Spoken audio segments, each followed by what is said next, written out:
Hello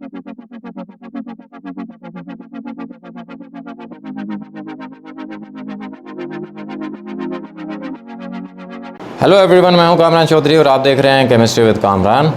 previous lecture में हम लोगों ने डिस्कस किया था मॉलिक्यूलर आयन को। मैंने आपको बताया था कि मॉलिक्यूलर आयन को आप कैसे डिफाइन करते हैं, क्या होता है मॉलिक्यूलर आयन। फिर हमने इसकी टाइप्स देखी थी। दो टाइप्स का होता है molecular ion, cationic molecular ion और एनायनिक मॉलिक्यूलर आयन। जिन लोगों ने प्रीवियस लेक्चर नहीं देखा, नीचे डिस्क्रिप्शन में लिंक अवेलेबल है, उस लिंक पर आप क्लिक करके प्रीवियस लेक्चर देख सकते हैं, या आप चैनल पर जाएंगे तो प्लेलिस्ट मौजूद है आपकी क्लास 9 के chapter number 1 fundamentals of chemistry की। वहाँ पर आपको तमाम के तमाम प्रीवियस लेक्चर्स मिल जाएंगे। आज के लेक्चर में बेसिकली हम लोग बात करेंगे difference between molecule and molecular ion.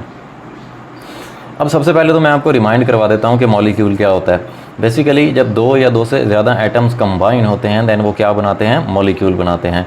और जब कोई मॉलिक्यूल इलेक्ट्रॉन गेन करता है या लूज़ करता है देन उस पर चार्ज आ जाता है, पॉजिटिव चार्ज या नेगेटिव चार्ज, तो उसको हम क्या बोलते हैं, मॉलिक्यूलर आयन बोलते हैं। ठीक है। फिर मॉलिक्यूलर आयन की दो टाइप्स होती हैं, कैटायनिक मॉलिक्यूलर आयन और anionic molecular ion.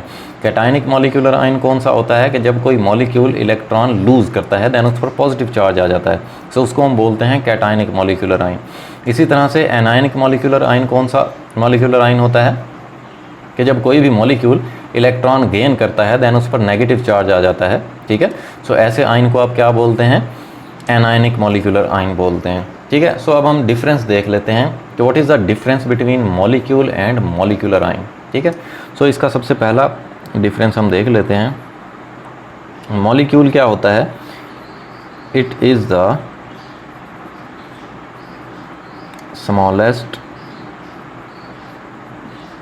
Particle of an element और compound which can exist independently and shows all the properties of that compound। ठीक है जी। अब बेसिकली मॉलिक्यूल क्या होता है, मॉलिक्यूल स्मॉलेस्ट पार्टिकल होता है एलिमेंट या कंपाउंड का विच कैन एग्जिस्ट इंडिपेंडेंटली, जो अकेला रह सकता है, and shows all the properties of that compound, और जिस कंपाउंड का भी मॉलिक्यूल होता है वो मॉलिक्यूल उस कंपाउंड की सारी प्रॉपर्टीज़ शो करता है। ठीक है। अब इसका क्या मतलब है कि विच कैन एग्जिस्ट इंडिपेंडेंटली। जैसे देखें वाटर का एक मॉलिक्यूल है H2O। ठीक है। अब वो इंडिपेंडेंटली अकेला H2O की फॉर्म में रह सकता है, ज़रूरी नहीं है कि वो बाकी H2O के मॉलिक्यूल्स के साथ कंबाइन होकर रहे। ठीक है। सो इस तरह से मॉलिक्यूल्स अकेले अकेले भी रह सकते हैं। जबकि मॉलिक्यूलर आयन क्या होता है, it is formed by gain और loss of electrons by a molecule. ठीक है। ये मैं आपको ऑलरेडी बता चुका हूँ कि एक मॉलिक्यूल जब इलेक्ट्रॉन गेन या लूज़ करता है देन मॉलिक्यूलर आयन बनता है। ठीक है। अब वो अलग बात है कि पॉजिटिव आयन बन रहा है या नेगेटिव आयन बन रहा है, तो वो भी मैंने आपको बता दिया कि कैटायनिक मॉलिक्यूलर आयन कब बनता है, जब मॉलिक्यूल इलेक्ट्रॉन लूज़ करता है। इसी तरह से एनायनिक मॉलिक्यूलर आयन कब बनता है, जब कोई मॉलिक्यूल इलेक्ट्रॉन्स गेन करता है। ठीक हो गया जी। सेकंड पॉइंट देख लेते हैं। जो मॉलिक्यूल होता है इट इज़ ऑलवेज न्यूट्रल। जो मॉलिक्यूल होता है वो न्यूट्रल होता है, मीन्स के उस पर कोई चार्ज नहीं होता। ठीक है। जबकि मॉलिक्यूलर आयन जो होता है it can have a negative और ए पॉजिटिव चार्ज, ठीक है।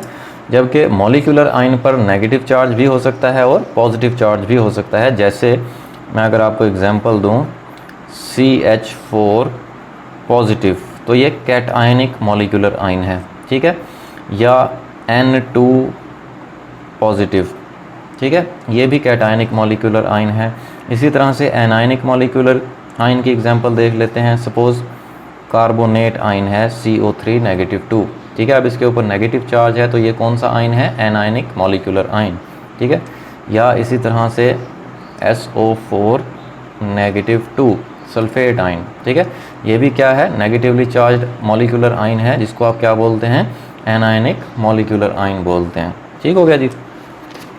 अब देख लेते हैं हम इसका थर्ड पॉइंट क्या है जी मॉलिक्यूल के लिए, कि it is formed by the combination of atoms. Molecule कब बनता है? जब दो या दो से ज़्यादा एटम्स कंबाइन करते हैं, देन वो क्या बनाते हैं? मॉलिक्यूल बनाते हैं। एग्जाम्पल देख लेते हैं। For example H2, O2, N2। अब इसमें आप देख रहे हैं कि हाइड्रोजन के दो एटम्स कंबाइंड हैं, तो ये हाइड्रोजन का मॉलिक्यूल है। इसी तरह इसमें ऑक्सीजन के दो एटम्स कंबाइन हैं, तो ये ऑक्सीजन का मॉलिक्यूल है। इसी तरह से इसमें नाइट्रोजन के दो एटम्स कंबाइन हैं, तो ये नाइट्रोजन का मॉलिक्यूल है। या H2O, ठीक है। अब H2O में दो हाइड्रोजन के एटम्स हैं और एक ऑक्सीजन का एटम है, ठीक है। सो तीन एटम्स कंबाइंड हैं, सो ये क्या है? एक मॉलिक्यूल है। इसी तरह से C6H6 बेंजीन, इसमें आप देख रहे हैं 6 कार्बन के एटम्स हैं और 6 हाइड्रोजन के एटम्स हैं, ठीक है। तो टोटल 12 एटम्स हैं। सो इसी तरह से इनको क्या बोलेंगे? हम मॉलिक्यूल्स बोलेंगे, ठीक हो गया जी। जो थर्ड पॉइंट है मॉलिक्यूलर आयन का, वो क्या है? कि it is formed by the ionization of a molecule, ठीक है। इट इज़ फॉर्म्ड, ये बनता है by the ionization of a molecule. जब किसी मॉलिक्यूल की आयोनाइजेशन होती है, मींस के उसके आयंस बनते हैं, ठीक है। अब आयंस कब बनते हैं? जैसे प्रीवियस लेक्चर में मैंने आपको बताया था कि आपके पास अगर कोई डिस्चार्ज ट्यूब है, ठीक है, उस डिस्चार्ज ट्यूब में आपने कोई भी गैस ली हुई है। अब जब उस गैस पर आप electrons, high energy electrons bombard करवाएंगे, हाई एनर्जी इलेक्ट्रॉन्स हिट करवाएंगे, देन वो हाई एनर्जी इलेक्ट्रॉन्स उन गैस के मॉलिक्यूल्स को क्या कर देंगे? आयोनाइज कर देंगे और आपके पास मॉलिक्यूलर आयन बन जाएगा, ठीक हो गया जी।